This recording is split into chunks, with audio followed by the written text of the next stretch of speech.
Hello and welcome to another Bodgit and Leggit video. Right, what we have behind me is an auction buy. Now, it is an old ESB combo van. So it was brought by the ESB originally, and obviously they run it when they renew in their fleet, they sell them.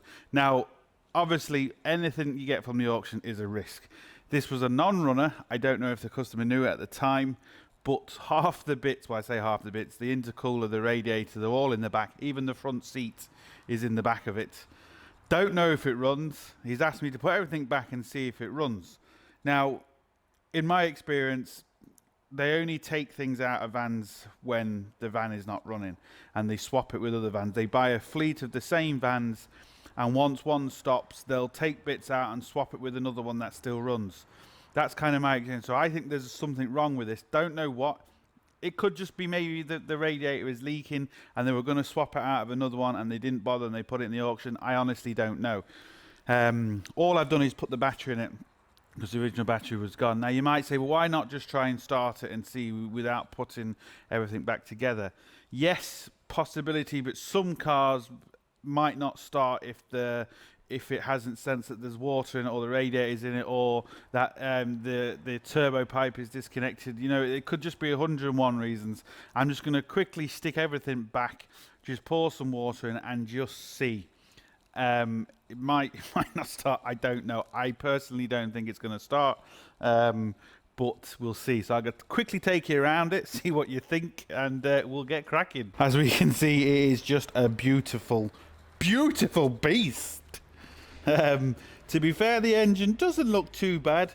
There's a lot of oil around the turbo, but again, obviously all this is loose because everything's in the back. Now, beautiful, isn't it? That's kind of what that happens on all of them. They just black out the numbers and stuff. Now let's have a look inside. Another thing that's slightly worrying me, there's no seat in it. Well, the seat's in the back, but half the dash has been ripped out. Now, that could just be because they're taking off. They might have hands-free kits or special radios or something, so they might have just taken all them out. I'm not sure, but as you can see, it is an absolute mess. I have a really funny feeling there's something majorly wrong with this engine, but yes, there we go. And now we come to the back. So as we can see, the driver's seat is in the back. We have a radiator here. We have the fan and the intercooler there. So that is the grand tour of this, yes, lovely, lovely van. Right, so we need to shove everything back down there and let's see what happens. I'm just going to take off this plate. The bolts have already been loosened. They just haven't been tightened all the way down. I don't know if there's bolts missing. I don't know anything yet. So we're going to kind of have to do this as we go, which is the worst place because we didn't strip it. We don't know what's been taken off, what hasn't, and all that sort of stuff. Right, I need to take off these 3 bolts here, which looks like 8mm. As we can see, there's a couple of bolts here. Now I'm hoping them bolts are for... Well, they're actually holding this on. I was hoping they might be for the radiator, but they're not. Now, we can move that out of our way.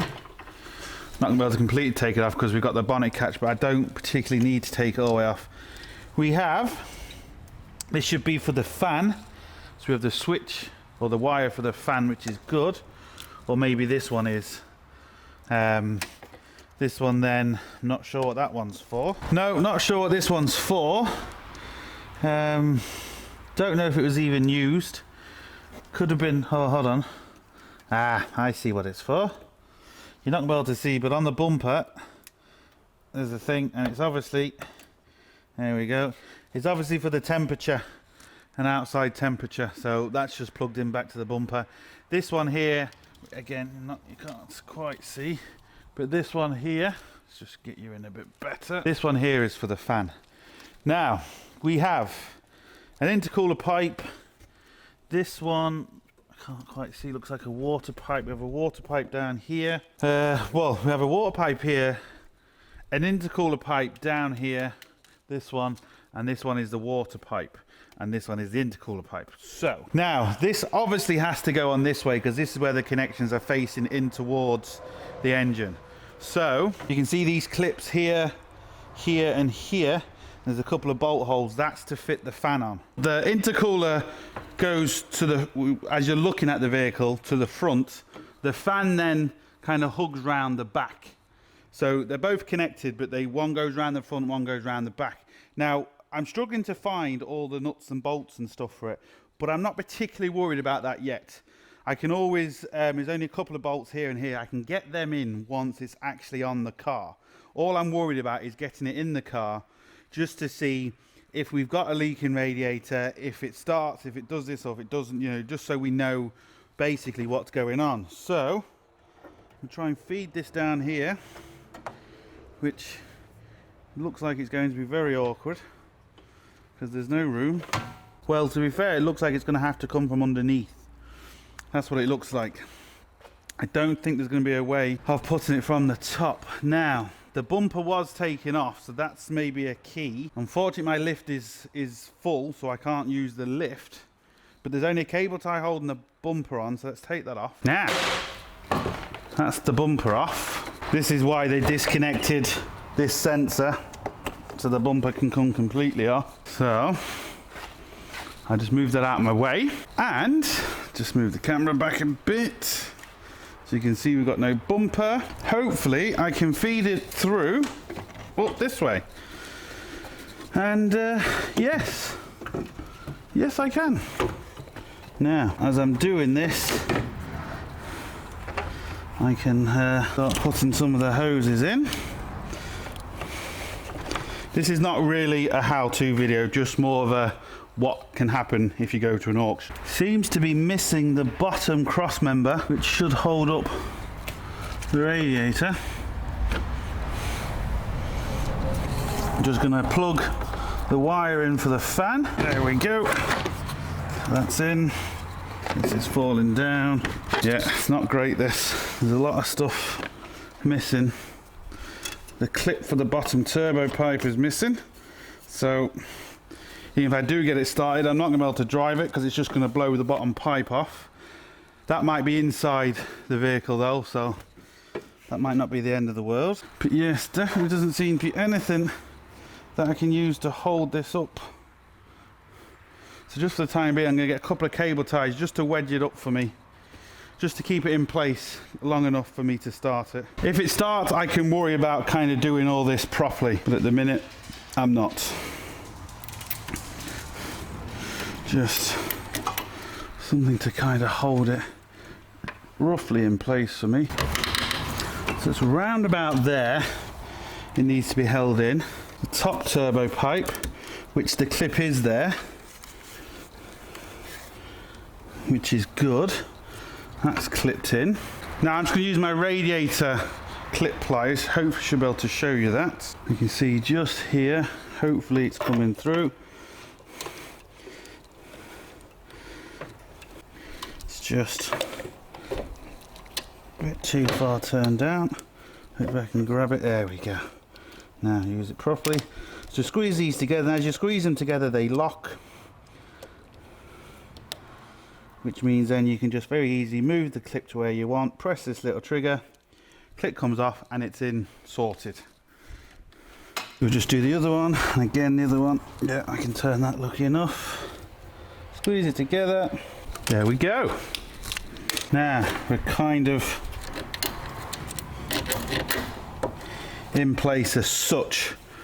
It's not great by any stretch of the imagination, but it's going to be good enough for what we need. Now there should be an overflow pipe. Oh, here we go. Here's the overflow pipe, so we need to put that in, or the return pipe should I say. Oh, get this fella on.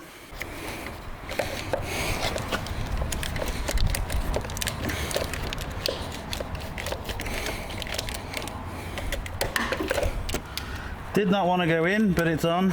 Right, like I said, the bottom turbo pipe, I'm just going to check inside, see if the clip is there. Right, I've managed to find the bottom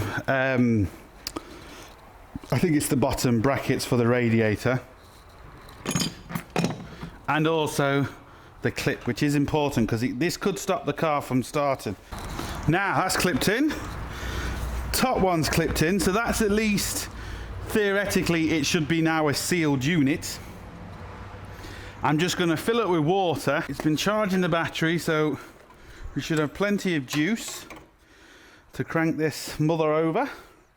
Crank it over, see what happens. Now, like I said, it could be that the radiator is gone. If that's the case, was the car still driving as the radiator was leaking? Did it overheat? These questions we just don't know, and we're going to have to find out. Now, all I'm doing is just seeing if it starts. As regards any other problem, I'm going to have to ring the customer and see what he wants me to do. So this could be a couple of oh. Well, I think we can safely say the radiator is fucked.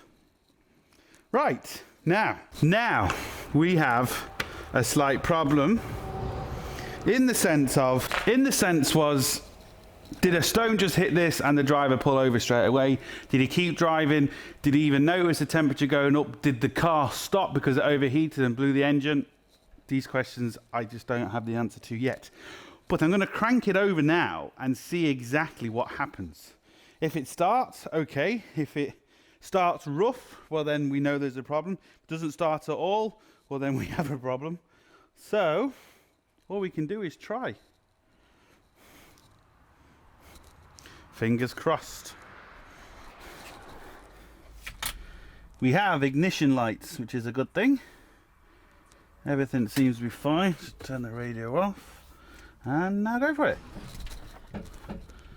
Okay. Might help if I take it out of gear. Now. Let's try again. Heater plug lights on. Come on, heater plug light. Just a heat plug. Oh, there we go. Oh, oh, oh, oh, oh. Well, he was lucky. The lights are on for some reason. How do we turn the lights off? Why are the lights on?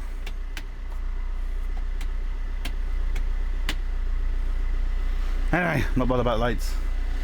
We have a spanner light on, but again, I'm not worried about that. 183,000 kilometers, but it started.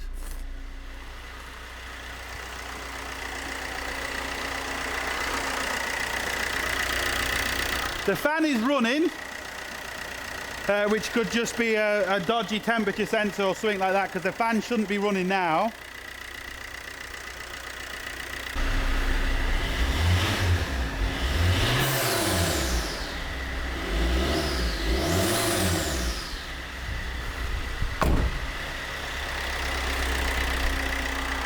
Well, it blew off the turbo pipe.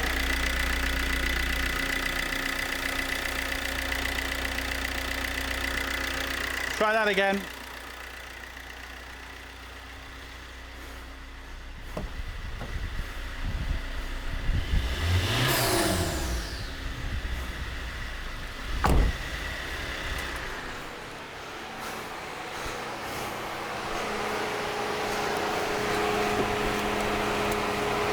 Right, so we know we have a dodgy clip on the turbo pipe. The fan is still running, which it shouldn't be. So we've maybe got a dodgy switch or dodgy relay.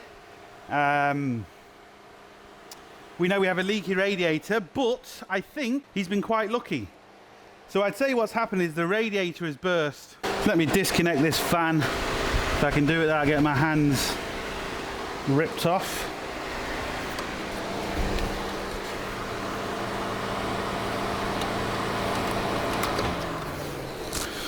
Right, so the fan's disconnected.